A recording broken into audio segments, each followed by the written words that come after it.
আল্লাহ রাব্বুল আলামিন বলেন, وَكَذَلِكَ جَعَلْنَاكُمْ أُمَّةً وَسَطًا لِتَكُونُوا شُهَدَاءَ عَلَى النَّاسِ وَيَكُونَ الرَّسُولُ عَلَيْكُمْ شَهِيدًا।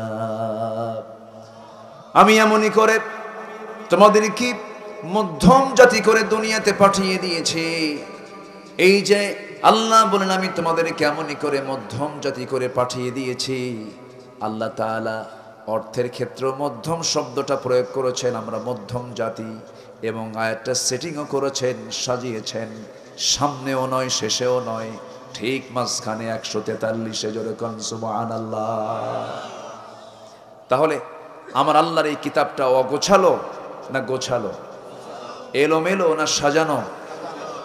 একদম সাজানো গোছানো কিতাব। যিনি আসমানকে সাজিয়েছেন, যিনি আসমানকে সুসজ্জিত করেছেন, ডেকোরেট করেছেন অসংখ্য তারা দিয়ে, সে তারাগুলো যদিও দেখতে জোনাকির মতো আমার চোখে, কিন্তু এক একটা তারকার এরিয়া হলো 33 কোটি গুণ বড়। এক একটা তারকা হলো সূর্যের চাইতে। জোরে বলি সুবহানাল্লাহ। এই অসংখ্য তারা দিয়ে আকাশকে ডেকোরেট করেছেন যিনি, তিনি আমার কে? আল্লাহ তাআলা। কি সুন্দর করে সাজিয়েছেন আকাশকে। এরকম করে 7টা আকাশকে তিনি সাজিয়েছেন। আল্লাহ এক আকাশের মালিক না 7 আকাশের মালিক? অগোছালো না গোছালো? এক সমুদ্র না 7 সমুদ্র? সাবআতু আবহুর, 7 সমুদ্র এলোমেলো না গোছানো? গোছানো। সেই মহান রব্বুল আলামিন সাজানো আকাশ, সাজানো পৃথিবী, সাজানো সাগর সমুদ্র এবং সূক্ষ্ম সৃষ্টির কারিগর আল্লাহ তাআলা মানব সৃষ্টি সহ অসংখ্য সৃষ্টি এই পৃথিবীতে রেখেছেন। সব অগোছালো, অপরিকল্পিত না সাজানো পরিকল্পিত? সাজানো পরিকল্পিত। আমার আপনার হার্টের ওজন আর কত কেজি হবে, কিন্তু একটা প্রাণী আছে জলজ এবং স্থলজ উভয় স্থলভাগ এবং জলভাগের মধ্যে সবচেয়ে বড় একটা প্রাণী হলো তিমি। তিমির হাড়ের ওজন হলো 600 কেজি। যেরকম সুবহানাল্লাহ। কত কেজি বলেন? তাহলে ছোট মোটো ট্রাক অথবা একটা গাড়ি। তাহলে এখন ধরেন 600 কেজি ওজনের যদি একটা গাড়ি যায়, ওর মেশিনের আওয়াজ আছে না? আছে। এই 600 কেজি ওজনের এই হার্ট স্পন্দিত হয় প্রতি মিনিটে 8 থেকে 10 বার। আর এই স্পন্দনের আওয়াজটা শোনা যায় 3 থেকে 4 মাইল দূর থেকে। জোরে বলি সুবহানাল্লাহ। সূক্ষ্ম পরিকল্পনা কার? আসতে বলবেন না কার? একটা পিঁপড়া কত ছোট প্রাণী, তার মধ্যে হার্ট আছে না নাই? ওর ওজন কয় কেজি বলেন? ওর ওজন আছে? চকিতে পড়ে না। আবার ওই পিঁপড়ার আওয়াজ আবার একজন পয়গম্বর শুনতে পারতেন। পিঁপড়া কথা কয়, পিঁপড়ার আওয়াজ হয়, কথা বলে, এটার আওয়াজও শুনেছেন একজন পয়গম্বর। তিনি কে বলেন? কি ওয়াজ করবো আর বলেন তো? সবাই তো পারে। পাড়া লোকের কাছেই তো বলতে হয়, তাই না? হ্যাঁ, জানা লোকের কাছেই বললে এটা আরো ঝালাই হয়ে যায়। মুসলমান তো জানতেই হবে। তাহলে এই পৃথিবীতে কোনো ভাষাবিদ কেমন আছে যে সুলাইমানকে টিঙ্গা যায়? আছে এরকম কেউ? আছে ভাষাবিদ যে পিঁপড়ার ভাষা বোঝে? কয়েক লাইন ইংলিশ পারলে তো বাংলা কই না। আছে না কিছু? ভাই তুমি এত ইংলিশ কও কেন? ভাই সরি, বুঝেন? আবার ইংলিশ কও, কে এক্সট্রিমলি সরি, খালি ইংলিশই বলে। কিন্তু একজন পয়গম্বর যিনি শুধু মানুষ না প্রাণীর ভাষাও বুঝতেন, ছোট্ট পিঁপড়া, উনি যাচ্ছেন তার সৈন্যবাহিনী নিয়ে, তার সৈনিকদেরকে নিয়ে তিনি যাচ্ছেন বিওয়াদিন, একটা উপত্যকার ঠিক মাঝখান দিয়ে তিনি যাচ্ছেন। যেতে যেতেই তিনি শুনতে পেলেন পিঁপড়া তার জনগণকে বলছে, উদখুলু মাসাকিনাকুম, তোমরা তোমাদের গর্তের মধ্যে ঢুকে পড়ো। কিছুক্ষণের মধ্যেই সুলাইমান তার বাহিনী নিয়ে আসতেছে, পদপিষ্ট হয়ে সব মরে যাওয়া। কিন্তু এই কথাটা পিঁপড়ার রাজা, পিঁপড়ার লিডারের কথা শুনেছেন, মানুষের লিডার সুলাইমান আলাইহিস সালাম। তার কানে যখন সংবাদটা গেল, শুনতে পেলেন, চট করে গিয়ে পিঁপড়াটাকে হাতের তালুতে উঠালেন। উঠায়া দুই রাজা কথা কয়, ফাতাবাসসামা দাহিকান, মুচকি মুচকি হাসি মেরে তিনি কথা শুনলেন এবং বললেন। সুবহানাল্লাহ বলবেন না? পৃথিবীতে বাহাদুরি, রাজত্ব চালিয়েছেন নবীরাই, সভ্যতা এনেছেন নবীরাই। কিয়ামত পর্যন্ত সুলাইমানের মতো বড় রাজত্ব পৃথিবীতে আর কাউকে দেওয়া হবে না। যিনি আজ থেকে 4000 বছর আগে এক সকাল সন্ধ্যায় তিনি গোটা দুনিয়া ঘুরে বাসায় ঈদ করতেন। সুবহানাল্লাহ বলবেন না? এখন কি দুনিয়ার কেউ আছে এরকম? গোটা দুনিয়া তিনি ঘুরতেন, জিনদের সঙ্গে তিনি বোঝাপড়া করতেন।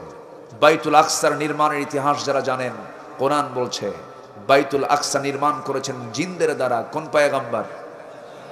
কোন পয়গম্বর? সুলাইমান আলাইহিস সালাম। সেই ঘর আমাদের ঘর, মুসলমানদের ঘর, অবরুদ্ধ রেখেছে। মুসলমান 180 কোটি থাকার পরেও নাকে তেল দিয়ে ঘুমায়, যা হয় হোক। আমাদের কাজ আছে না নাই? আসতে বলবেন না, আছে না নাই? ভাববো না যে অন্য করবে না। আমি একাই একজন, আমি একা বাংলাদেশ, আমি একটা জনপদ। যুবক, তুমি একজন, একা বাংলাদেশ। এটা মাথায় রেখে তোমাকে চলতে হবে। সবচেয়ে বড় অস্ত্র হচ্ছে তোমার আদর্শ, তোমার চরিত্র। এটাকে মজবুত করতে হবে। আসুন, মূল আলোচনার পর্বে আমরা যাচ্ছি। হালাল জীবন আমরা ধরবো। জোরে বলি ইনশাআল্লাহ। শুধু হালাল খাবার খেলেই যে হালাল হলো তা না, সব কিছুতে খুঁজতে হবে কি? জোরে বলেন। 100% হালাল সাবান নাকি আছে না একটা? হ্যাঁ, আচ্ছা, এখন কয়শো পার্সেন্ট? 200%ও হতে পারে। সম্মানিত ভাইয়েরা, হালাল জীবনকে ধরতে বলেছেন কে? এক সাহাবী রাসূলকে বলেন, হুজুর আমি এত ওয়াজ শুনবো না, আমার একটু শর্ট ওয়াজ দিয়ে দেন। কম আমল করে জান্নাত নিতে চাই, শর্ট প্যাকেজ আপনি আমারে দিয়ে দেন। রাসূল বলেন, তুই কি করবি কহ। রাসূল ওনার কথাটা বুঝলেন, বুঝে উল্টা বলেন, তুমি কি করবা বলো। ওই সাহাবী বললেন, ইযা সাল্লাইতুল মাকতুবাত ওয়া সুমতু রমাদান ওয়া আহলালতুল হালাল ওয়া হাররামতুল হারাম ওয়া লাম আযিদ আলা যালিকা শাইআন আদখুলুল জান্নাতা ইয়া রাসূলুল্লাহ। সিয়াসিত্তার হাদিস। ওই সাহাবী বললেন, ইয়া রাসূলুল্লাহ, আমি যদি সময় মতো 5 ওয়াক্ত নামাজ পড়ি, রমজান মাসে রোজা রাখি, হালালকে হালাল জেনে হালাল জীবন গ্রহণ করি, হারামকে হারাম জেনে হারাম জীবনকে বর্জন করি, আদখুলুল জান্নাতা ইয়া রাসূলুল্লাহ, আমি কি জান্নাত পাবো নাকি? রাসূল বললেন, ক্বালা নাআম নাআম নাআম, তুমি জান্নাত পেয়ে যাবে। ওই সাহাবী এরপরে বলছেন, ওয়ালাম আযিদ আলা যালিকা শাইআন, হে রাসূল, আমি 4 কাজের বাইরে আর কোনো কাজই করব না, তাও তুমি জান্নাতি। জোরে বলেন সুবহানাল্লাহ।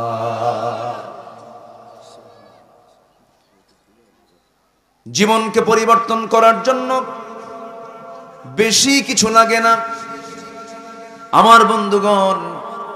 জান্নাত পাবার জন্য যদি আমরা এই হাদিসকে ফলো করি, আর আমি যে তেলাওয়াত করেছি যে আয়াতটা, সে আয়াতটা যদি আমরা ফলো করি, জান্নাত পাওয়ার জন্য কিছু লাগবে না। আমরা যদি জাগতিক জীবনে হালালকে হ্যাঁ বলি, হারামকে না বলি, আল্লাহ হালালকে হ্যাঁ বলার কারণে এই বান্দার জন্য জান্নাতকে হ্যাঁ বলবেন, হারামকে না বলার জন্য ওই বান্দাকে জাহান্নামের জন্য না বলবেন। বান্দা অনায়াসে জান্নাতে চলে যাবে, কেউ তাকে বাধা দেবে না। জোরে বলি সুবহানাল্লাহ। আমার কথাই কি অসুবিধা হচ্ছে আপনাদের? আলোচনা চালিয়ে যাই। জোরে বলি ইনশাআল্লাহ, জোরে বলি ইনশাআল্লাহ। বসো। আমি গত বছর কি আলোচনা করেছি, তার আগের বছর কি কথা বলেছি, তার আগের বছর কি কথা বলেছি, সব আমার নোট আছে, আমার মাথায় আছে। সম্মানিত ভাইয়েরা, আমি আজকে যে সাবজেক্টটা নিয়ে আমি কথা বলতে চাচ্ছি, শুরু করেছি অলরেডি, অনেকের গায়ে একটু লেগে যাবে। কষ্ট পাবেন না তো? এই বিষয়টা খুব স্পর্শকাতর তো। আমাদের দেশে সৎ ব্যবসায়ী বেশি না অসৎ ব্যবসায়ী বেশি? বলেন, সৎ না অসৎ? আমার দেশে সৎ মানুষ বেশি না অসৎ মানুষ বেশি? নামাজি বেশি না বেনামাজি বেশি? বিড়ি খাওয়া বেশি না বিড়ি খাওয়া কম? বিড়ি খায় বেশি। বিড়ি খায় আবার মাহফিলে এসে খায়, হুজুর বিড়ি খাওয়া কি জায়েজ আছে? বলে। তাহলে বিড়ি খাওয়া বেশি, বেনামাজি বেশি, দাড়িওয়ালা বেশি না দাড়ি ছাড়া বেশি? ভাই কিন্তু দাড়ি রাখছে, ম্যাক্সিমাম সবার মুখে দাড়ি আছে, আর যাদের দাড়ি নেই তারা ওই রুমাল দিয়ে ঢেকে রাখছে। আচ্ছা সম্মানিত ভাইয়েরা, আচ্ছা তাহলে দাড়ি ছাড়া বেশি, বিড়িওয়ালা বেশি, বেনামাজি বেশি। কোরআন পড়তে পারা সহি করে এটার সংখ্যা বেশি না কম? কম। তাহলে কোরআনও পড়তে পারে না, তাহলে এটা আমাদের জন্য প্লাস পয়েন্ট না মাইনাস পয়েন্ট? বিপদ না নিরাপদ? আসতে কর, বিপদ না নিরাপদ? বিপদ, বড় বিপদ এগুলো। আমরা সংশোধন হব, জোরে বলি ইনশাআল্লাহ। আমার খুব মনে পড়ছে মরহুম মকবুল কালু পাটোয়ারির কথা। উনি আসলে আমার এত আতর দিতেন যে বিছানায় শুয়ে পড়বো সেই বিছানায় আতর ঢেলে দিতেন, এত আতর দিতেন তিনি, তাই না? উনি খুব আতর প্রিয় মানুষ ছিলেন। আমি একদিন অতিরিক্ত আতরের জন্য, মানে কম্বলে এত আতর দিছে ঘুমানোই কঠিন, খুব আতর দিতেন তিনি। আজকে সে আতর চাচা নাই। মরহুম মকবুর কালু পাটোয়ারি রাহিমাহুল্লাহ, আল্লাহ তুমি তার কবরটাকে জান্নাতের টুকরা বানাও।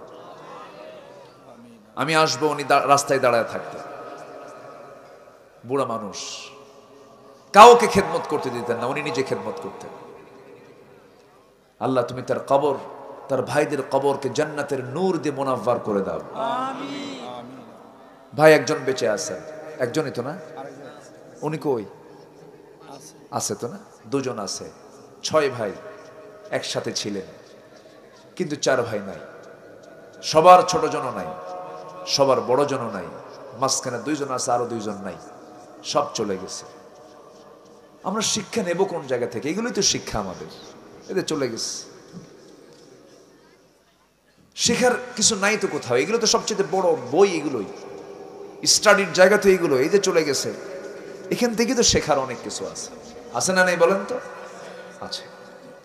একটু কবরবাসীর দিকে একটু তাকানো দরকার, একটু মরা মানুষের একটু চিন্তা করা দরকার।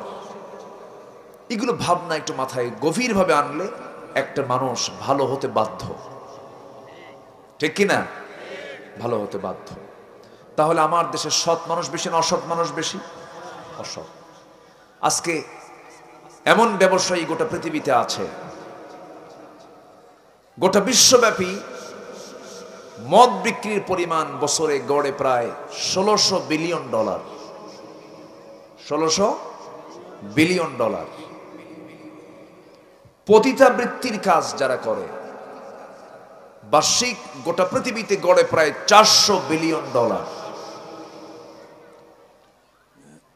জুয়া, ক্যাসিনো, এই জাতীয় জুয়ার কারবারের সাথে গোটা পৃথিবীব্যাপী যে বিশ্বের বৈশ্বিক বার্ষিক যে বিজনেস হয় তার পরিমাণ প্রায় 200 কোটি, কি বলে 200 billion dollar. 200 billion dollar. Free fire, PUBG, এই যে কম্পিউটার গেমস গুলো আছে, এই যুবকরা দেখো মুসকে মুসকে হাসেও কিছু কিছু বাচ্চা, ওরা সব বোঝে তো। এগুলোতে 54 বিলিয়ন ডলার।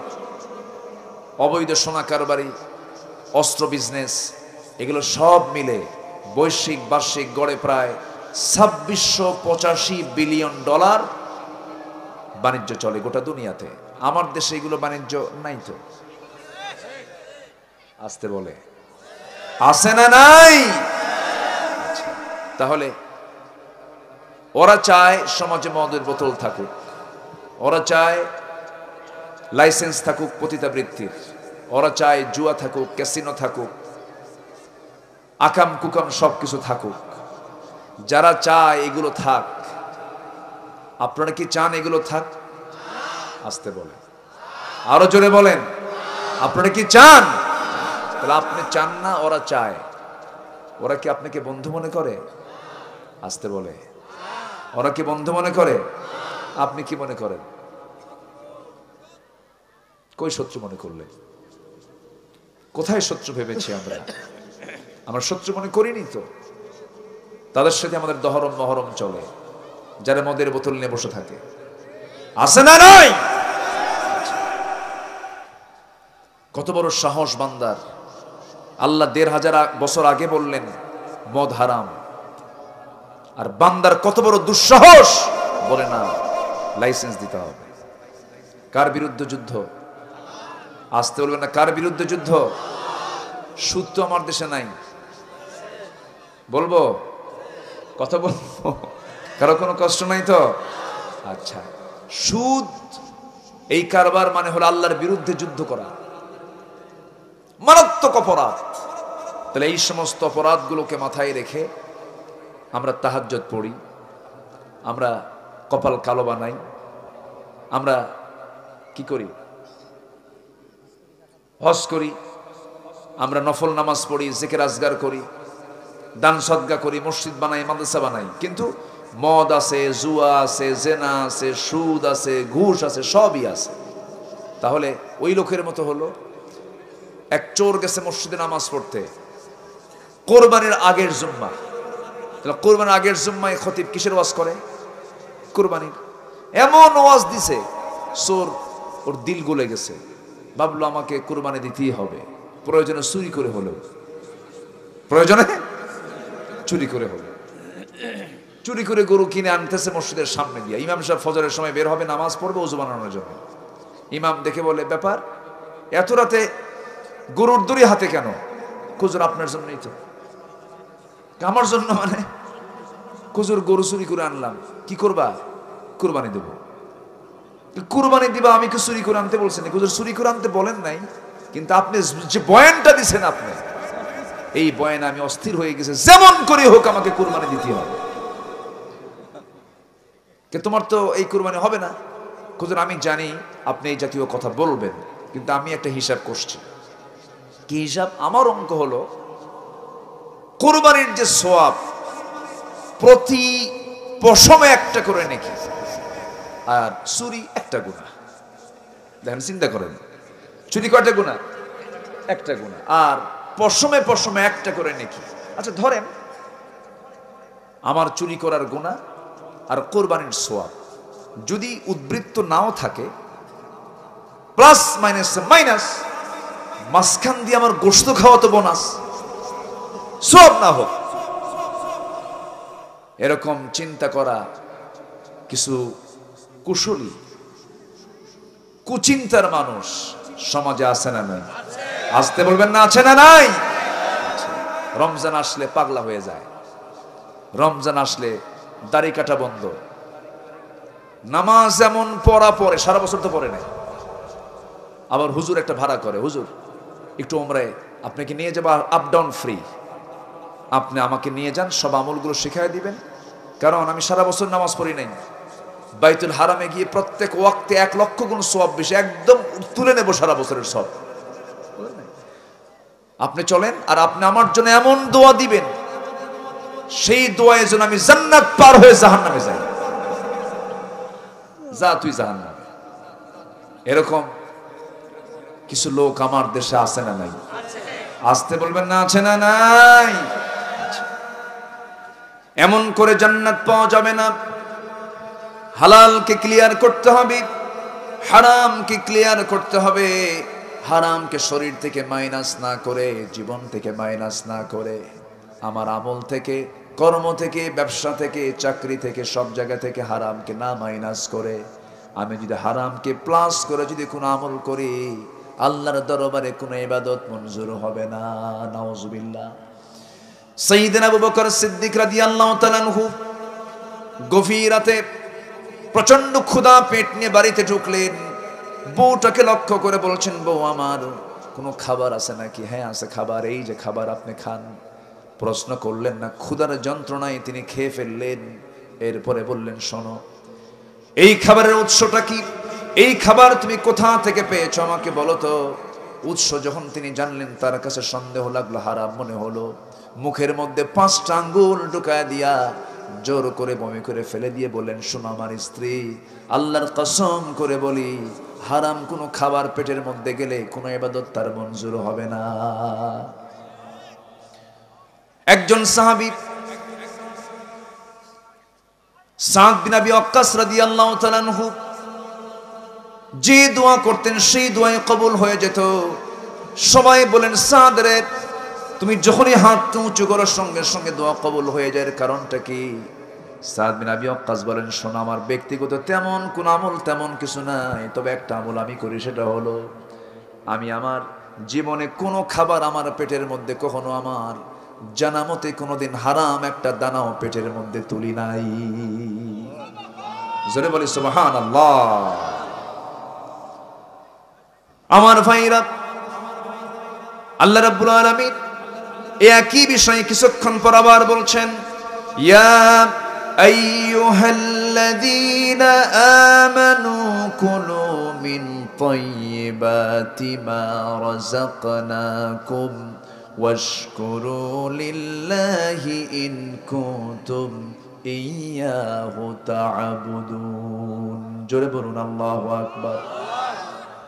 ইমানদারেরা, তোমরা যা খাবে, তোমার আমি যে রিজিক দিয়েছি সেই রিজিক থেকে তোমরা পবিত্র, হালাল জিনিস তোমরা ভক্ষণ করবে, হারামের কাছে যাবে না।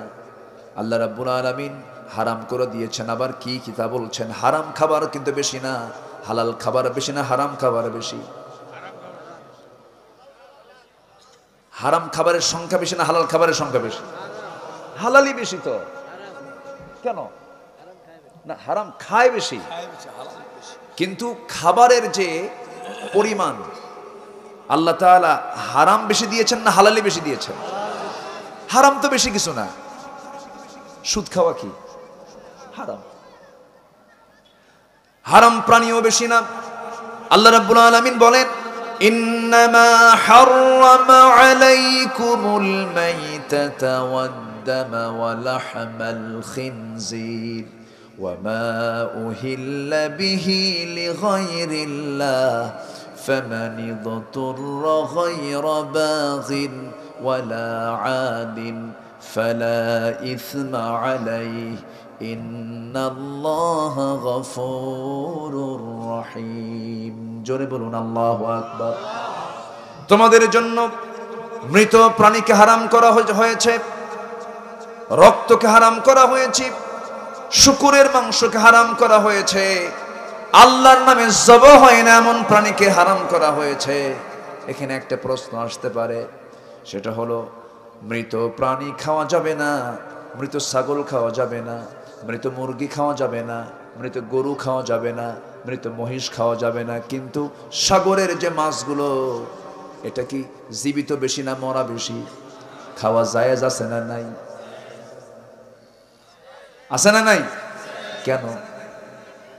প্রশ্ন আছে না? কি শুনবেন? আলোচনা শুনবেন আপনারা? আগ্রহ আছে তো ইনশাআল্লাহ? জি।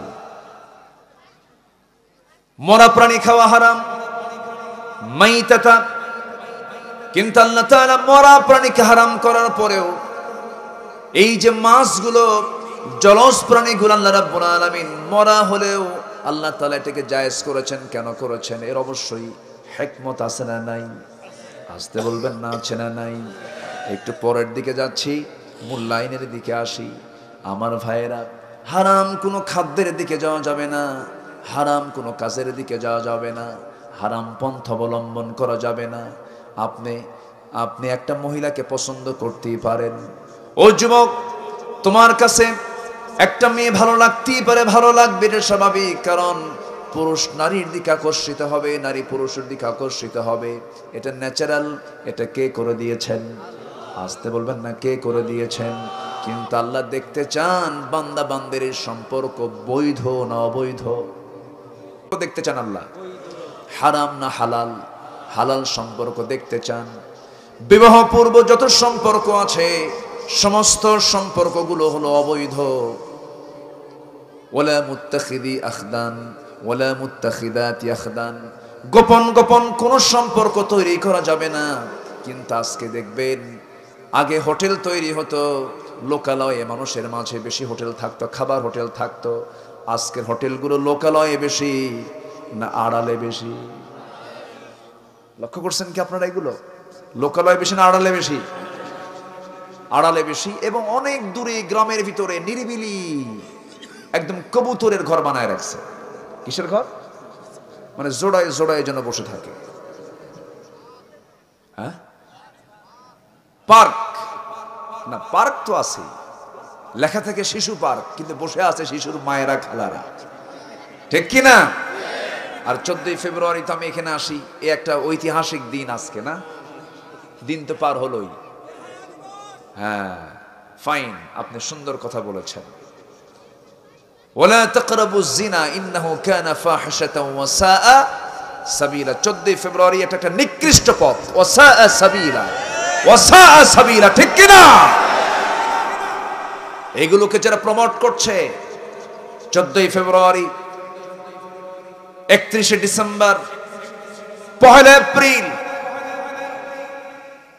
তারপরে 1 বৈশাখ, 1 এপ্রিলও আছে, 1 এপ্রিল, 1 বৈশাখ সহ এই সমস্ত যে দিবসগুলো, এই সমস্ত দিবসের সাথে ইসলামের ন্যূনতম কোনো সম্পর্ক নাই, ঠিক কিনা? কোনো সম্পর্ক নাই। আমরা এই সমস্ত কথা বললে আমরা হয়ে যাই মৌলবাদী, ধর্মান্ধ, রক্ষণশীল, কট্টরপন্থী, জঙ্গি, ঠিক কিনা? জঙ্গি হয়ে যায়। যত বলেন, যত কিছুই করেন না কেন, ইমানদারকে ইমানদারের লাইন থেকে এক চুল পরিমাণ নড়াতে পারবেন না, ঠিক কিনা? যুগে যুগে যারা সঠিক ইমানদার, তারা হাসতে হাসতে বাতিলদের অত্যাচার সহ্য করে করে দুনিয়া থেকে বিদায় নিয়েছেন। মাথা নত করেননি তারা কারো কাছে, তারা মাথা বিক্রি করেননি। ইমাম ইবনু তাইমিয়া রাহমাতুল্লাহ আলাইহি দামেস্কের জেলখানায়, কিসের জেলখানায়? দামেস্কের জেলখানায়, জেল আর জেল সুপার এসে কান্দে আর বলে, হুজুর আমারে মাফ করে দিয়েন। কেন? কিচ্ছু করতে পারতেছি না আপনার জন্য, আপনাকে অযথা ধরে রাখছে, আমরা অসহায়, আমরা হুকুমের গোলাম, তো আমাদের কি এর জন্য কি আমাদের দিন জবাবদিহি করা লাগবে? ইমাম ইবনে তাইমিয়া বললেন, তোমাদের মতো ব্যক্তির কারণে জালিমরা জুলুম করার সুযোগ পায়। কথা বোঝা যায়? আহমদ ইবনে হাম্বলকে জেলখানা আটকিয়ে রেখেছে, সেম একই প্রশ্ন, তিনি একইভাবে উত্তর দিয়েছেন। শোনেন, কোরআন তেলাওয়াতে রক্ত ঝরানোর প্রয়োজন হয় না। কোরআন শুধু তেলাওয়াত করলে পুরস্কার পাওয়া যায়, আন্তর্জাতিকভাবে অনেক স্বীকৃতি পাওয়া যায়। কেউ আপনাকে অসম্মান করবে না কোরআন তেলাওয়াত করলে। কোরআন তেলাওয়াতে সম্মান পাওয়া যায়, আর কোরআন প্রতিষ্ঠার সংগ্রাম করতে গেলে কল্লা দিয়ে দিতে হয়। সম্মানিত ভাইয়েরা, মুরব্বী দাঁড়ায় উঠতেছে, বুঝতেছি, যদিও হ্যাঁ খুব সুন্দর ভাষা এই এলাকার, না? ফাইন করে বললো না? এই এলাকার ভাষাই তো এটা, না? জি, আলহামদুলিল্লাহ, ভাষাগুলো অনেক সুন্দর, বলি আলহামদুলিল্লাহ। আলোচনা চালিয়ে যাই, আলোচনা চালিয়ে যাই। সম্মানিত ভাইয়েরা, আমার দিকে তাকান। তাহলে একই কোরআন একজন তেলাওয়াত করে, সে পুরস্কার পায়, আবার একই কোরআন যে প্রতিষ্ঠার সংগ্রাম করে, তাকে দুনিয়া থেকে বিদায়ী হতে হয়। একই কোরআন, কিন্তু তার দুইজনের কাজ কি একরকম না দুই রকম? দুই রকম। আমরা একটা পাখিকে হারিয়ে ফেলেছি, আমার এমন কোনো দোয়া নাই যে দোয়ায় তার জন্য আমার দোয়া বাদ যায়। যেন এই ময়দানটা যেন কেমন যেন একটা মরা মরা ভাব হয়ে গেছে। সম্মানিত ভাইয়েরা, উনি আমাকে খুব ভালোবাসতেন। ওনার প্রতিষ্ঠিত দারুল কোরআন সিদ্দিকে মাদ্রাসায় আমি প্রতি বছর যেতাম, খুলনা। 4 বছর আমি একটানা গিয়েছি। উনি বলেছেন তার ছেলেদেরকে, বাবা আমার আল আমিনকে আমার মাদ্রাসায় দাওয়াত দিবা। উনি খুব ভালোবাসতেন। উনি ওনার সবচাইতে প্রিয় যে টুপিটা, পছন্দের যে টুপিটা, সে টুপিটাও তার ছেলের মাধ্যমে আমাকে তিনি গিফট করেছেন। ওনার ব্যবহৃত দুটো জুব্বা আমি পরি না, মাথার টুপিটাও পরি না, খালি ঘ্রাণ নেই মাঝে মাঝে। আজকে এই পাখিকে আমরা হারিয়েছি। আমার দেশে মানুষ মরে যাওয়ার পরে দাম বাড়ে, আমরা মূল্যায়ন করতে পারলাম না। আল্লাহ তুমি তাকে জান্নাতের উচ্চ মাকাম দিয়ে দাও, জোরে বলি আল্লাহ। সম্মানিত ভাইয়েরা, আমি তার কথা ভাবলে আমি বাকরুদ্ধ হয়ে যাই, আমার কেমন যেন লাগে। সম্মানিত ভাইয়েরা, তবে আমাদের সবচেয়ে বেশি প্রাপ্তির জায়গা হলো ইহকাল না পরকাল? বলেন ইহকাল না পরকাল? পরকাল। তবে জুলুম, যিনি মাজলুম হন, মাজলুমের ফরিয়াদ, মাজলুমের রক্ত কখনো বৃথা যায় না। আসতে বলবেন না, জোরে বলুন ঠিক কিনা? বৃথা যায়? বৃথা যায়। আমার কাছে মনে হচ্ছে খুব বেশি দিন সময় নেই, আগামীর দিন হবে ইসলামের দিন। জোরে বলি ইনশাআল্লাহ। কবি সম্রাট আল্লামা ইকবাল বলছেন, निकल से सहारा जिसने रमा की सल्तनत का उलट दिया था, सुना है ये कुदसिमों से मैंने ओह शिर पर होशियार होगा। যে সত্য রোমান সালতানাতকে তছনছ করে দিয়েছিল, সেই সিংহ ঘুমে আছে শুনেছি গণকের কাছ থেকে। আবার ফিরে আসবে তার উত্তরসূরিরা, সূর্য বীর্য নিয়ে তারা আবার ফিরে এসে সেই হারানো ঐতিহ্য আবার তারা ফুটে তুলবে। জোরে বলি ইনশাআল্লাহ। আমার বন্ধুগণ, কিন্তু ইমানটা যদি মজবুত করতে পারি,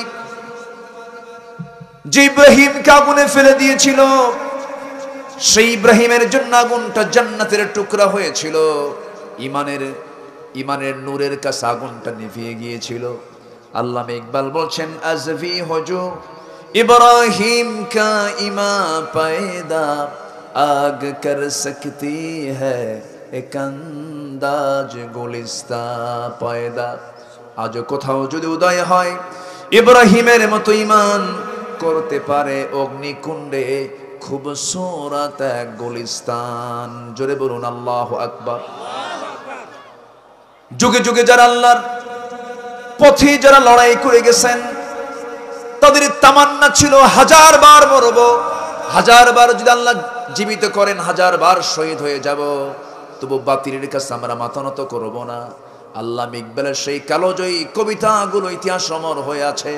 আরেক জায়গায় তিনি বলছেন, বাতিল সে দবনে ওয়ালে, বাতিল সে দবনে ওয়ালে आया सिमा नहीं हम उबर कर चुका है तो इम्तिहा हमारा।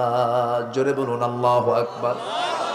100 বার জীবন দিতে আমরা প্রস্তুত আছি, কিন্তু ইমানদার 100 বার জীবন দিতে পারে, কিন্তু বাতিলের সামনে কখনো মাথা নত করতে পারে না।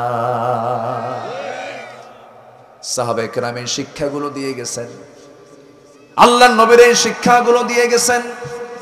হারাম কোনো পথ তারা অবলম্বন করেন নাই, বিকৃত পথ তারা অবলম্বন করেন নাই, অনৈতিক কোনো পথ তারা কখনো গ্রহণ করেন নাই। আল্লাহ রাব্বুল আলামিন সেই জন্য বলছেন, বান্দা তাগুতকে আগে অস্বীকার করো, এরপরে তুমি ঈমান আনো। ফামাইয়াকফুর বিত-তাগুতি ওয়া ইউমিন বিল্লাহ ফাকাদ ইসতামসাকা বিল উরওয়াতিল বুথকা লা ফিসামা লাহা। জোরে বলুন আল্লাহু আকবার। যে বান্দা তাগুতকে স্বীকার করলো, ঈমানকে যে বান্দা গ্রহণ করলো, তার শক্ত অবস্থানের চাইতে আর কার শক্ত অবস্থান হতে পারে যা কখনো ভাঙবার নয়। এই জন্য আমরা তাগুতকে স্বীকার করব। তাগুত মানে হলো যে নিজে মানে না আল্লাহকে, কাউকে মানতে দেয় না, যে নিজে আল্লাহর আইনকে মানে না, অন্য কাউকে মানতে দেয় না, তারাই হলো তাগুত। এমন তাগুত বুঝি বাংলার জমিনে নাই? আসতে বলবেন না, আছে না নাই? আমার বন্ধুগণ, একটু কান লাগান। হারাম কোনো পন্থা আমরা অবলম্বন করব না, হারাম কোনো কাজের দিকে আমরা যাব না। আল্লাহ রাব্বুল আলামিন আরেক জায়গায় বলছেন, তাআওয়ানু আলাল বিররি ওয়াত তাকওয়া ওয়ালা তাআওয়ানু আলাল ইসমি ওয়াল উদওয়ান।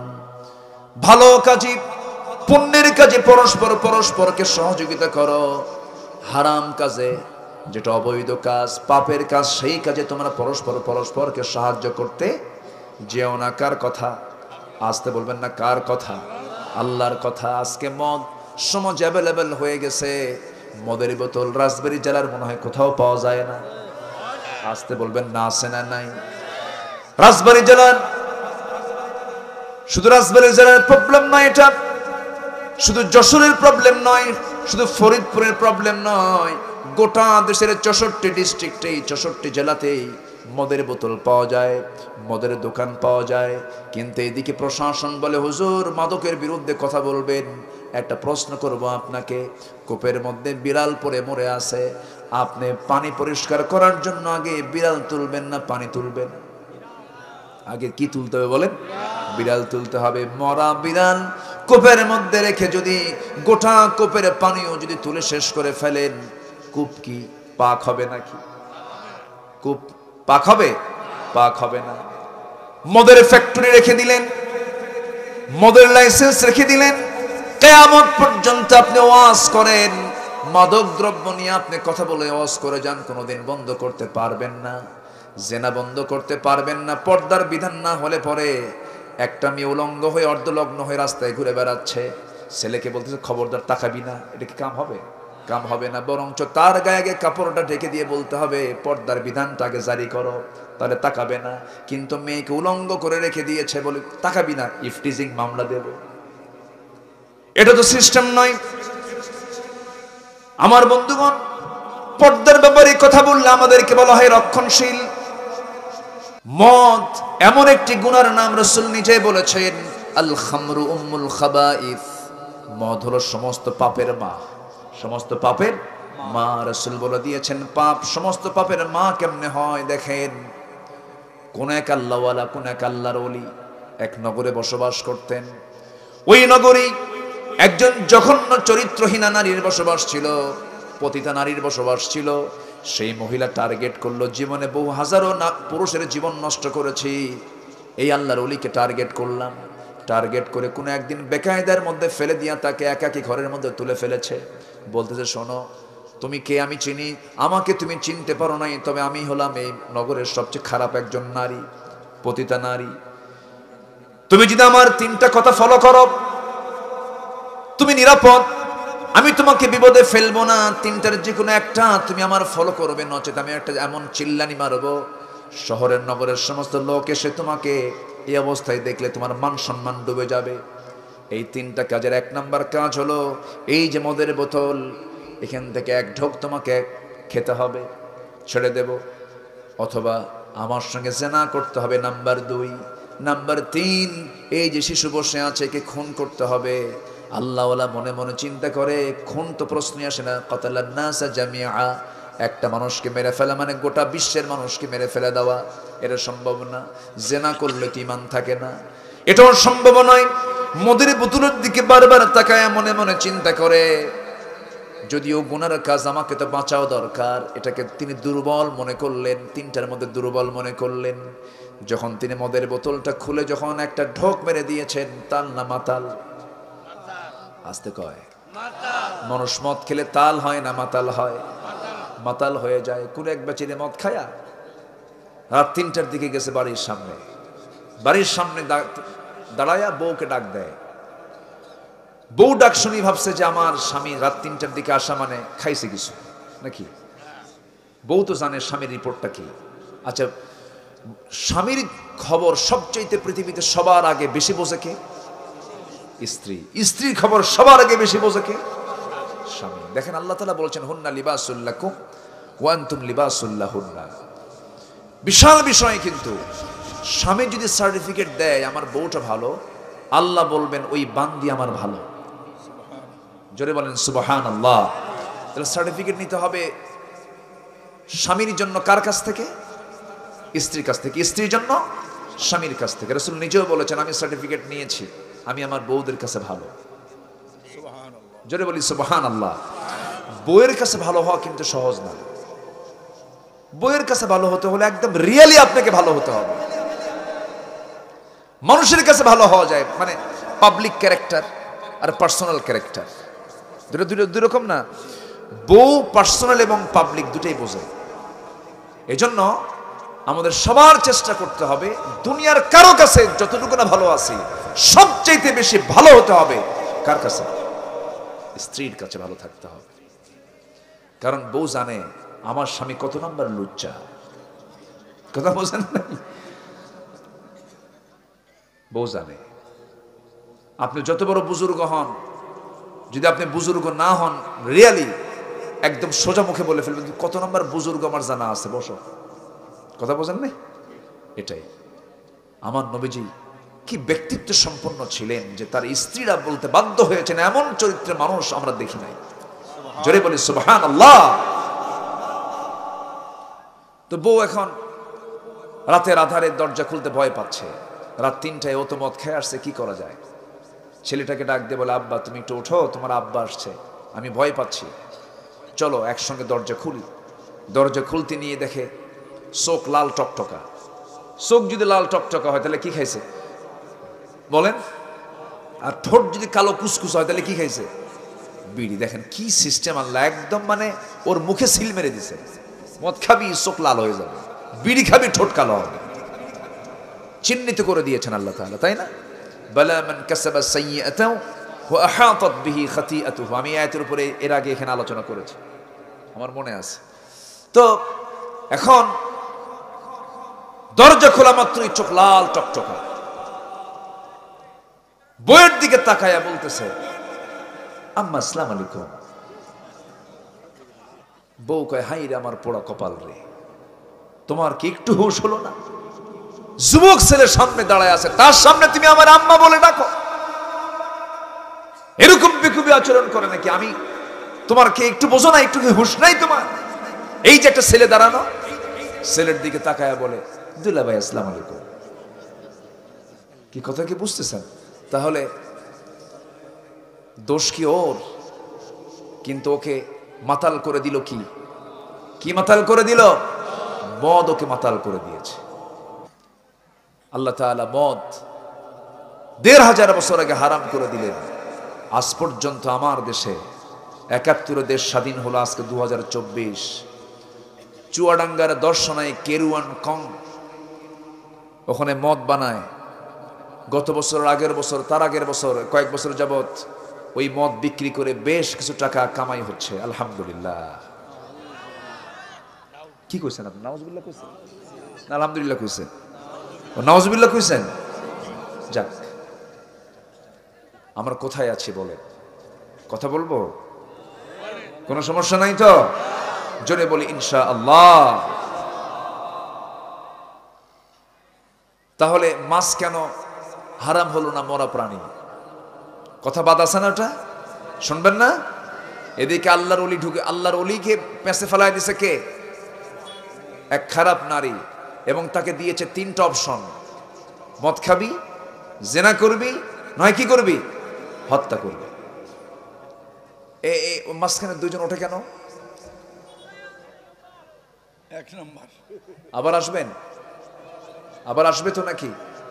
আচ্ছা, এই আপনার বসেন, কোনো ওঠাউঠি নাই,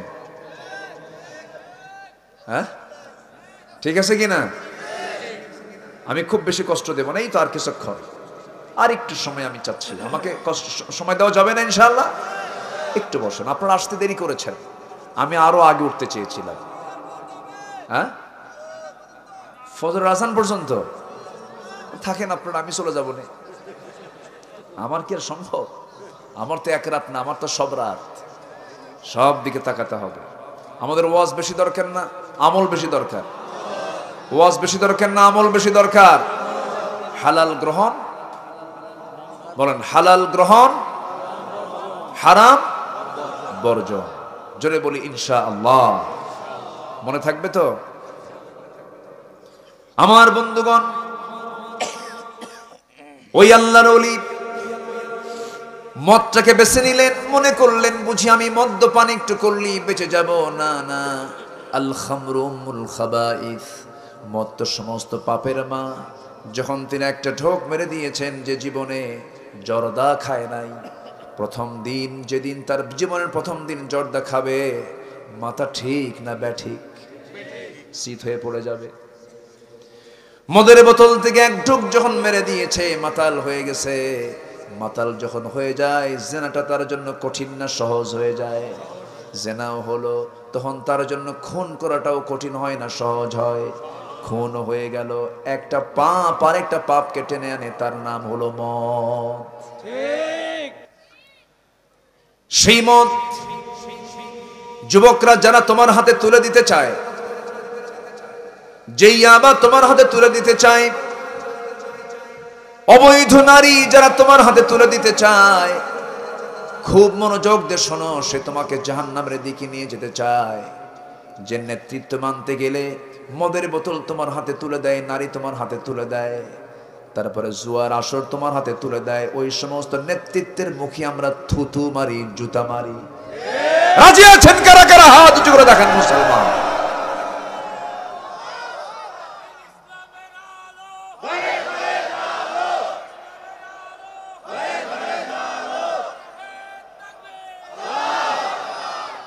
আমার নেতা তোমার নেতা, লিল্লাহে তাকবীর, নারায়ে তাকবীর। নেতা একজন, নেতা কয়জন? তিনি হচ্ছেন, এত নেতা নিয়ে প্যাঁচ প্যাঁচের দরকার নেই, আমরা এক নেতার পিছনে থাকবো, মুহাম্মদ সাল্লাল্লাহু। যে নেতার জন্য আমরা নামাজেও দোয়া করি, দোয়া করি না? দোয়া করি আল্লাহুম্মা সাল্লি আলা, বলেন আল্লাহুম্মা সাল্লি আলা মুহাম্মদ ওয়া আলা আলি মুহাম্মদ কামা সাল্লাইতা আলা ওয়া আলা আলি ইব্রাহিম। আমার রাসূল আছেন, আমার বাপও আছে, হ্যাঁ? দোয়া আছে না নাই? নামাজে তুমি রাসূলের প্রশংসা করো, সমাজে তুমি রাসূলের প্রশংসা না করো, অন্য নেতার প্রশংসা করো কেন? ঠিক কি না? নামাজেও প্রশংসা, সমাজেও প্রশংসা, মুহাম্মদ সাল্লাল্লাহু আলাইহি ওয়াসাল্লাম। ঠিক কি না? সম্মানিত ভাইয়েরা, সম্মানিত বন্ধুগণ, আমার নবীজি মদকে নিষিদ্ধ করে দিলেন, সুদকে নিষিদ্ধ করে দিলেন, জেনাকে নিষিদ্ধ করে দিলেন, জুয়ার আসরকে নিষিদ্ধ করে দিলেন। করেন নাই? ওগুলো কি এমনি এমনি হয়েছে? এমনি এমনি এগুলো বন্ধ হয়েছে? জিহাদের প্রয়োজন হয়েছে। যে নামাজি জিহাদকে ইনকার করে, ইনফাক ফি সাবিলিল্লাহকে অবহেলা করে, ইন্নাল্লাহ ইশতারা মিনাল মুমিনিনা আনফুসাহুম ওয়া আমওয়ালাহুম বিআন্না লাহুমুল জান্নাহ। যে ব্যক্তি নামাজকে আদায় করে, রোজাকে আদায় করে, হজ পালন করে, সবই করতেছে, কিন্তু জিহাদ এবং ইনফাক ফি সাবিলিল্লাহ, আল্লাহর পথে দান এবং জিহাদকে যে ব্যক্তি অবহেলার চোখে দেখে, তার কোনো আমল কবুল হবে না।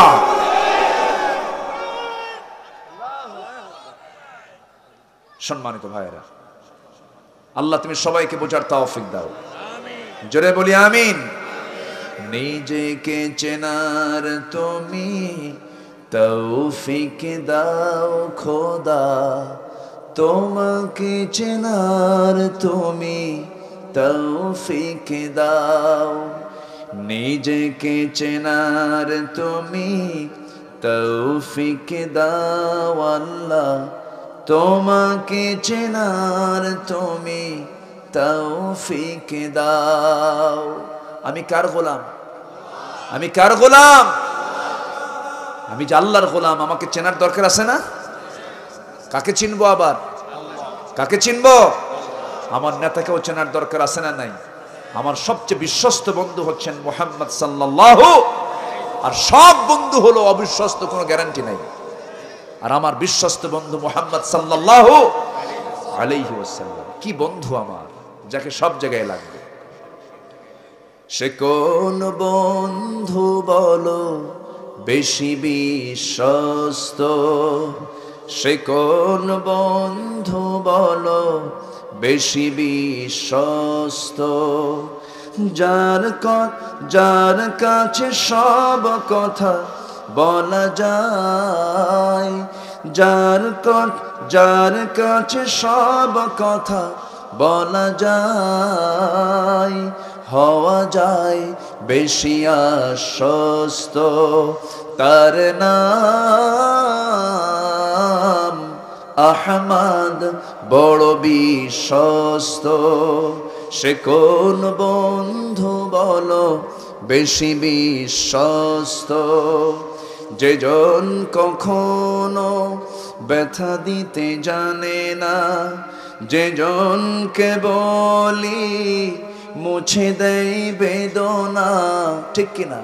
যেজন কখনো ব্যথা দিতে জানে না, যেজনকে বলি মুছে দেয় বেদনা, হৃদয়ের হাহাকার,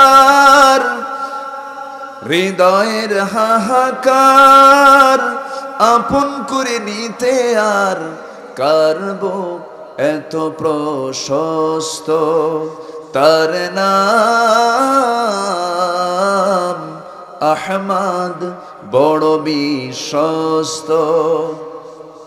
মহানবী বলে তারে কেউ বা ডাকে, আমি ডাকি প্রিয়তম, ঠিক কিনা? মহানবী বলে তারে কেউ বা ডাকে, আমি ডাকি প্রিয়তম। সে আমার ধ্যান, ভালোবাসা, প্রেম, মধুময় মনোহর স্বপ্ন সম, যেজন করুণার অনুপম উপমা, যার মতো মরমি কোথাও আর মিলে না, যেজন করুণার অনুপম উপমা, যার মতো মরমি কোথাও আর মিলে না, জীবনের আঙিনায় আবাদ করে দিতে আর কার বুক এত প্রশস্ত, তার নাম আহমদ বড় বিশ্বস্ত। বলেন আহমদ বড় বিশ্বস্ত। সে কোন বন্ধু বলো বড় বিশ্বস্ত, সে কোন বন্ধু বলো বেশি বিশ্বস্ত, বেশি বিশ্বস্ত, বেশি বিশ্বস্ত। রাসূলকে ভালোবাসার তৌফিক আমাদেরকে দান করুন, জোরে বলি আমিন, আরো জোরে আমিন। রাসূল কবিতাকে খুব ভালোবাসতেন, রাসূল কবিতাকে খুব। হাসান বিন সাবিত রাদিয়াল্লাহু তাআলা আনহু 4 লাইন পড়লেন নবীর পিছনে বসে বসে ঘোড়ার পিঠে। রাসূল বলেন হাসান আরো 4 লাইন শোনাও। এরকম করে হাসান বিন সাবিত রাসূলকে 100 পংক্তি শোনালেন। রাসূল শুনলেন। কবিদেরকে দাম দিয়েছেন মুহাম্মদ সাল্লাল্লাহু, কারণ কবিতার একটা কবিতা 2 ঘন্টা ওয়াজের সমান হয়ে যায়। সম্মানিত ভাইয়েরা, আমাদের প্রিয় বন্ধুকে, আমাদের প্রিয় বন্ধু 2 নম্বর, 1 নম্বর তো আল্লাহ আছেনই, 2 নম্বর বন্ধুকে মুহাম্মদ সাল্লাল্লাহু, ইন্নামা ওয়ালিয়ুকুমুল্লাহু ওয়া রাসূলুহু ওয়াল্লাযীনা আমানু। তোমাদের 1 নম্বর বন্ধুকে, নাম্বার 2 হচ্ছেন মুহাম্মদ সাল্লাল্লাহু আলাইহি ওয়াসাল্লাম। এত সুন্দর আপনারা। আমি তো ভেবেছিলাম লোকজন এবার মনে হয় কম, কিন্তু আপনারা তো খুব চালাক। সব মানুষ চলে আসছেন শেষের দিকে। বলি আলহামদুলিল্লাহ, জোরে বলি আলহামদুলিল্লাহ। সম্মানিত ভাইরা, তাহলে আমরা খাবো হালাল না হারাম? পড়বো হালাল না হারাম? যা কিছু করব হালাল পথে না হারাম পথে? হারাম পথে না হালাল পথে? হালাল পথে। বরকত দিবেন কে? আসতে বরকত দেবেন কে? গ্রামের মানুষ বেশি ধনী না শহরের মানুষ বেশি ধনী? বেশি খায় কারা? ভালো করে বলবেন। শহরে বেশি খায় না গ্রামে বেশি খায়? শহরের মানুষ খায় এটা প্লেটে। সে প্লেট কেমন জানেন? ফাঁকিবাজি প্লেট, তলা নাই, ফ্ল্যাট, তলাই নাই, বসে ডাইল খাওয়ার তো কায়দাই নাই ওই প্লেটে। হ্যাঁ সমান বসে বসে পিএস কে বলে, পার্সোনাল সেক্রেটারিকে বলে, এই চার্ট নিয়ে আয়, ডাক্তার কি লিখছে দেখ। এতগুলো রুটি সামনে তৈরি করা, হাফ কেজি 1 কেজি আঙ্গুর সামনে, ফলমূল সামনে, ডাক্তারের চার্ট বের করে দেখে 5 গ্রাম রুটি, কয়েক 5 গ্রাম রুটি আর আঙ্গুর খেতে হবে 1.5টা। কয়টা? 1.5টা। একটা খাওয়ার পর আর হাফ খেতে হবে, আর বাকি সময় আঙ্গুরের দিকে চায় থাকতে হবে ফকিরের মতো। কি কথা বলেন? 1000 কোটি টাকার মালিক, কিন্তু 1 কেজি আঙ্গুর সামনে ডিসপ্লে করা, খাচ্ছে কয়টা? 1.5টা। 2টা খাওয়ারও কায়দা নাই। রুটি 5 গ্রাম, মিষ্টি কাছেই যাওয়া যাবে না, একদম ইনসুলিন মারতে হবে, উপায় নাই। আর শহরের মানুষ এরকম খায়, আর গ্রামের মানুষ কেমন খায়? হ্যাঁ, যখন বসে সামনে তো ওই প্লেট তো পোষাবে না, বলবে ফেলে দে এগুলো সব, এগুলো কিসের প্লেট? একেবারে গামলা নিয়ে বসে, গামলা ডিশ নিয়ে, বোল নিয়ে বসে। 1 কেজি ভাত খাওয়ার পরে বলে কেবল 1 সাইড ভরলো। হ্যাঁ, আরো নিয়ে আয়। অতএব রিজিক কে দেন? আসতে বলেন, রিজিক কে দেন? আল্লাহ। আল্লাহই খাওয়ান। আল্লাহ গরিবের টাকা দিচ্ছেন, তুই টাকা দেখবি। ধনীর, আল্লাহ ধনীর টাকা দিচ্ছেন, তুই শুধু টাকা দেখবি। আর গরিবের টাকা দেন না, তুই শুধু খাবি। যা, জোরে করেন সুবহানাল্লাহ। উপায় নাই, কারণ টাকা তো এমনি হয়নি। টাকা বেশি হইলে, আমার দেশে যাদের টাকা বেশি তাদের অধিকাংশ হালাল না হারাম, ওজন খাইতে পারে, ওই জন্য খাইতে পারে। কষ্ট পাচ্ছেন? কথাগুলো শুনলে অনেকের একটু মন খারাপ হবে, কিন্তু কিছু করার নাই তো, আমাকে বলতেই হবে কথাগুলো। মদের বিরুদ্ধে আমরা কথা বললে ওদের গা জ্বলে যায়, ওদের গা জ্বলে। কিন্তু মদ আমি হারাম করেছি, হুজুর হারাম করেছেন না, আল্লাহ হারাম করেছেন, আল্লাহ হারাম করেছেন। আমার বন্ধুগণ, হারামের কাছে আমরা যাব না। হারামের কোনো আরাম নাই, হারামের কোনো শান্তি নাই। হারাম নিয়ে কেউ কোনোদিন আরাম পায় না। সন্তান দেখবেন বদমাইশ হবে, সন্তান বেয়াড়া হয়ে যাবে, হারাম কামাই আপনি নিয়ে আসবেন বাড়িতে। আপনার সন্তান তার চুল উস্কো খুস্কো হবে, আপনার সন্তান ইয়াবা খায় শীত হয়ে পড়ে থাকবে। আপনার সন্তান আপনার মাথায় পিস্তল ঠেকাবে, বলবে টাকা দে, ঠিক কিনা? মেয়েটা কথা শুনবে না, মেয়েটা বের হয়ে চলে যাবে। বউটা কথা শুনবে না, বউটা আরেকদিকে লাইন মারবে। যায় দেখবেন 4-5টা ওষুধ খায়ও ঘুম হয় না, শীত হয়ে পড়ে থাকেন। টাকা পয়সা হয়, লাভটা হলো কি? কিন্তু ঘরটা আপনি যদি হালাল দিয়ে সাজায় নেন, যদিও সেটা কুঁড়ে ঘর হয়, প্রত্যেক সদস্য যদি নামাজি হতে পারে, ওই পরিবারটাই হয়ে যেতে পারে জান্নাতের টুকরা। এই জন্য আমরা সাজানো গোছানো জীবনটা ধরব, হারাম পন্থা অবলম্বন করব না। রাসূল যে পন্থাগুলো অবলম্বন করতে বলেছেন, সেই পন্থার দিকে আমরা যাব। হারামের মধ্যে কোনো আরাম নাই। জেনা আল্লাহ দেখতে চান না, বিয়ে দেখতে চান? বিয়ে দেখতে চান। বিয়েতে রহমত দিয়েছেন কে? জেনার মধ্যে রোগ দিয়েছেন কে? আল্লাহ তাআলা রোগ দিয়ে দেন। জেনা আছে যেখানে রোগ আছে, সেখানে আজকের দুনিয়াতে রোগ বেশি না কম? পাপ বেশি না কম? পাপও বেশি, রোগও বেশি। পাপ কমে যাবে, রোগ কমে যাবে। আরেকটা তথ্য আমি আপনাদেরকে দিতে চাই, যদি কোনো নারীকে তালাক দিয়ে দেয় কোনো স্বামী, সেই তালাক প্রাপ্ত নারী বাড়িতে, বাবার বাড়ি অথবা ভাইয়ের বাড়িতে চলে আসলো, চলে আসার পর ওই মহিলা যদি অন্য কোনো স্বামী গ্রহণ করতে চান, কয়দিন সময় অপেক্ষা করতে হয় বলেন? হ্যাঁ, তালাক প্রাপ্তা, মুতাল্লাকা বলেন? হ্যাঁ, 3 মাস সামথিং।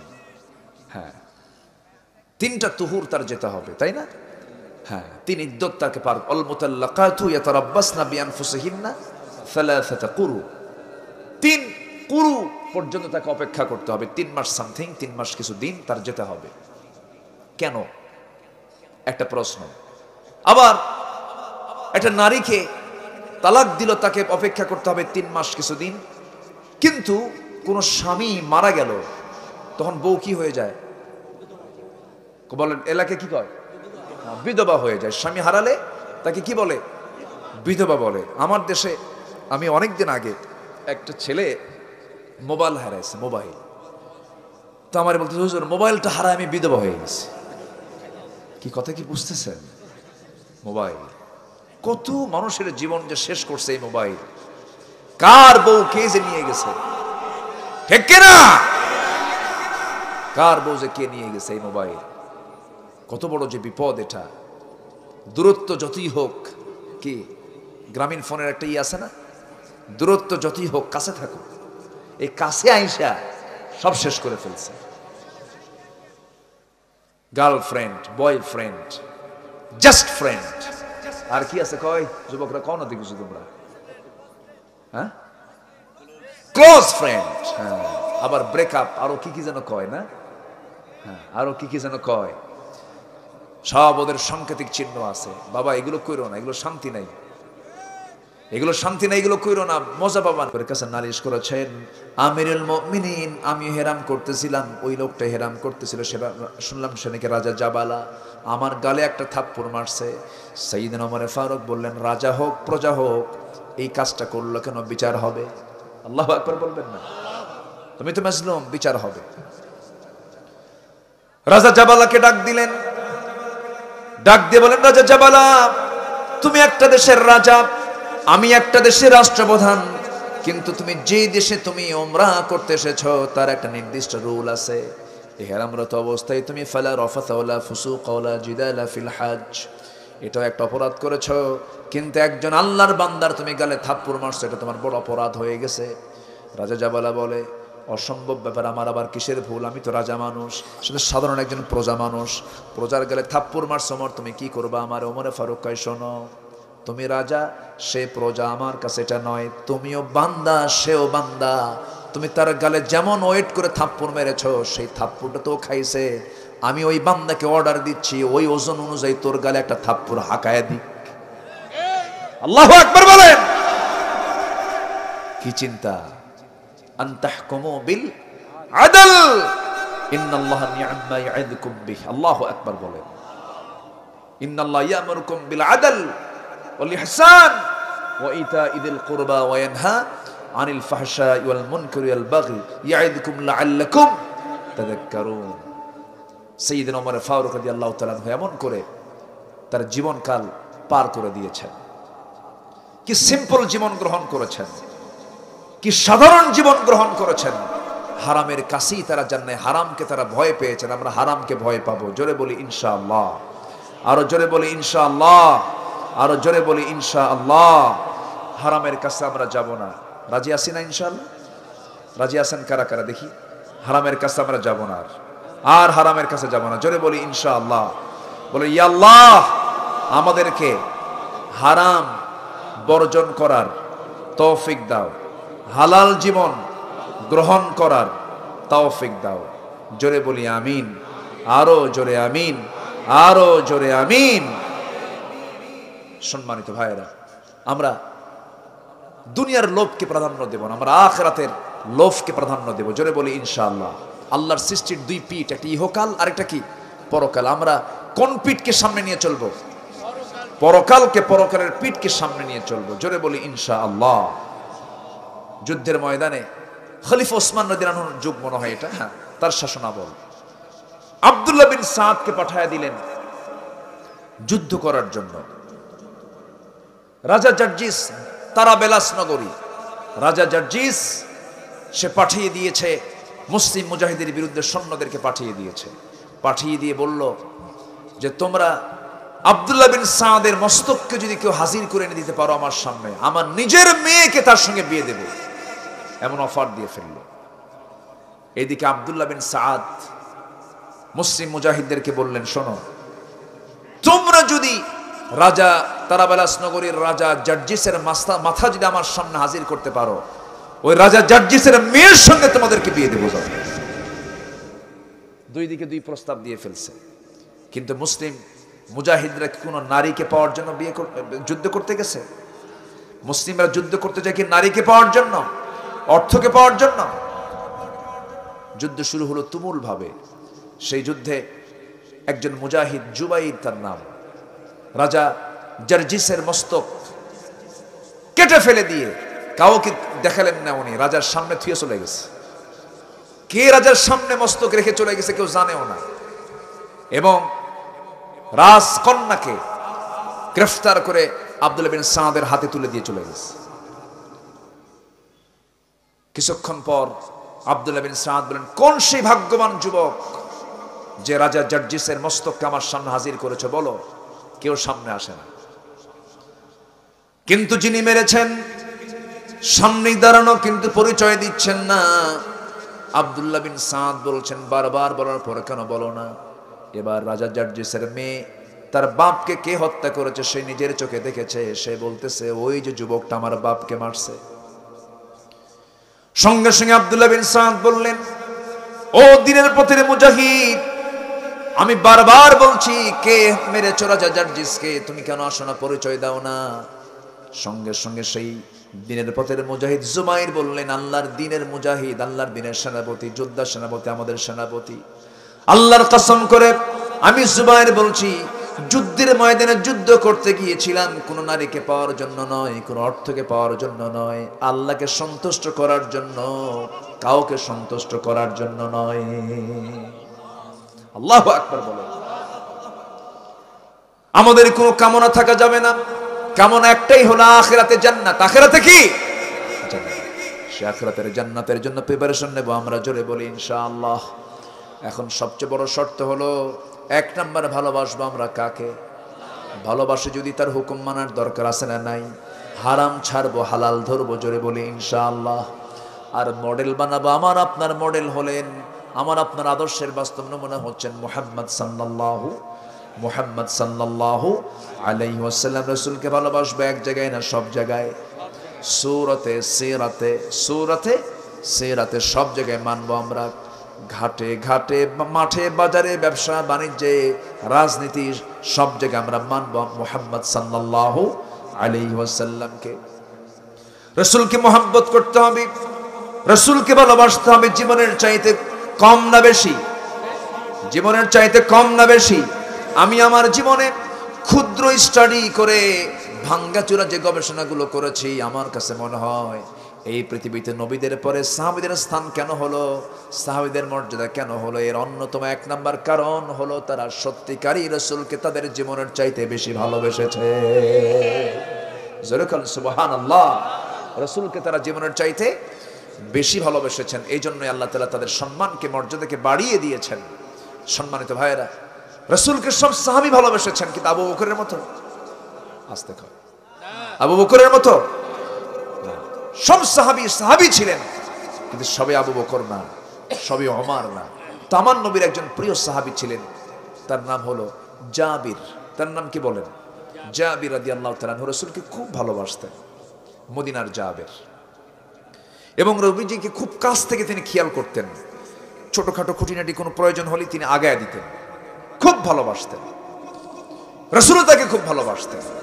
তো মদিনায় ফেরার পথে, কোন একটা সফর থেকে ফেরার পথে আমার রাসূল দেখতে পেলেন জাবিরের ঘোড়া, উটটা ছিল হলো বুড়া। উটটা ছিল কি? বুড়া। তো বুড়া উট চলে না। আবার জাবির মুখ ফুটিয়ে বললেন, ইয়া রাসূলুল্লাহ সাল্লাল্লাহু আলাইহি ওয়াসাল্লাম, আমার উটটা বুড়া, সবাই তো আগে আগে চলে যাচ্ছে মদিনা, আমার উট তো চলে না হুজুর, আপনি আমার জন্য একটু দোয়া করে দেন। নবীজি করলেন কি, হাতের লাঠিটা ছিল, মারছেন ঘুতা। এক ঘুতা মারতেই এক দৌড়ে সবার আগে চলে গেছে জাবিরের উট মদিনায়। খুব খুশি সাইয়েদনা জাবির বলেন, হুজুর আমি খুব খুশি হয়েছি, আপনার ঘুতাতে আমার বরকত হয়েছে। নবীজি বললেন, উটটা বেচবা আমার কাছে? উটটা বেচে দাও। হুজুর আপনি নিলে কি আমি আর না করতে পারি? নেন, এই যে নাও টাকা, উটটা দাও আমার কাছে। রাসূল উটটা কিনলেন। কেনার পরপরই বলছেন, জাবির তুমি আমাকে না খুব ভালোবাসো, তোমার উট আমি নেব, এটা কেমন হয়? টাকা যখন দিছি, উটও তোমারে দিয়ে দিলাম, যাও। যেরকম সুবহানাল্লাহ। নবীজি সবার ক্ষেত্রে উদার ছিলেন। এরপরে বাপ ঋণ করে দুনিয়া থেকে বিদায় নিয়েছেন। সাহাবী এসে বলতেছে, হুজুর আমার আব্বার তো ঋণ, সব ঋণদাতা বাড়িতে এসে বসে আছে, এখন কি করা যায়? তো তোমার বাবার ঋণের দায়িত্ব, ঋণ পরিশোধের দায়িত্ব আমি রাসূল নিজে নিয়ে নিলাম, যাও। বিশ্ব নবী, মানবতার নবী, হুজুর কেমনে কি করব, তোমার কি আছে কও। হুজুর একটা বাগান আছে খেজুরের, কিন্তু খেজুর নাই, কামারে নিয়ে যাও। আমার নবীজি গেলেন, একদিক থেকে শুরু করলেন হাঁটা, আরেক দিকে বের হয়ে গেলেন। এত খেজুর ধরছে, খেজুর বেয়েছে সব ঋণ শোধ, আরো অর্ধেক খেজুর পড়ে আছে বাগানে। সাইয়েদিনা জাবের রাসূলকে খুব ভালোবাসতেন, খুব কাছ থেকে লক্ষ্য করতেন। নবীজি জীবনে একবার তার পেটে পাথর বেঁধেছিলেন। কি বেঁধেছিলেন? পাথর। কিসের জন্য? ক্ষুধার যন্ত্রণা সহ্য করতে না পেরে একটানা 4 দিন 4 রাত চলে গেছে। খন্দকের পরীক্ষা খনন করার সময় পেটে পাথর বেঁধেছেন, কেউ দেখে নাই, এটা কেউ উপলব্ধিও করে নাই। নবীর মুখটা শুকনা, এতটুকু শুধু জানে সাহাবীরা, কিন্তু রাসূল যে পেটে পাথর বেঁধেছেন সহ্য করতে পারছেন না, কোমর সোজা করতে পারছেন না, এটা কেউ দেখে নাই। দেখেছেন এই জাবের রাদিয়াল্লাহু তাআলা। কাছ থেকে সে বলছেন, ইয়া রাসূলুল্লাহ, আপনি ফাঁকি দিচ্ছেন আমাকে, আপনি আমাকে ফাঁকি দিচ্ছে। কেউ দেখে নাই, আমি কিন্তু দেখে ফেলছি। কি দেখছো কও জাবের, কি দেখছো? হুজুর আপনার পেটে না পাথর বাঁধছেন আপনি। আমার নবীজি বলেন, জাবের, আমি তো দেখানোর জন্য, আমি কেউ দেখুক, আমি তো এইভাবে বাঁধিনি, তুমি আমার দেখলা কেমনে? হুজুর আমি তো খুব ভালোবাসি আপনাকে, আমার চোখে ধরা পড়ে গেছে, কিন্তু কি করবা? রাসূল বলেন, জাবের তুমি কি করবা? হুজুর আমার বাড়িতে ছোট্ট একটা ছাগল আছে, আমি কাউকে না বলে বাড়িতে গিয়ে আমার বউ সহ আমি রান্না বান্না করে আসি, আপনি রেডি হন, আপনাকে খেতে হবে, যাও। চলে গেলেন। বউ বলে দিলেন, স্বামী আমার 5 কেজি 6 কেজি ওজনের ছাগল, কাউকে বলার দরকার নেই, শুধু রাসূলকে কানে কানে বলবেন, আস্তে করে নিয়ে চলে আসবেন। 2-1 আসলে আসতে পারে। আচ্ছা ঠিক আছে। প্ল্যান করে আসলেন, এসে বললেন, ইয়া রাসূলুল্লাহ, ছোট্ট ছাগল তো কাউকে বলা যাচ্ছে না, আপনি শুধু আমার সাথে সাথে চলে আসেন, তৃপ্তি ভরে আজকে আপনাকে খাওয়াবো। রাসূল বলেন, জাবের, আমি কি এই নেতা যে আমি একা একা খাবো? আমার কর্মী, আমার সাহাবীরা না খেয়ে থাকবে? আমি এমন না তো।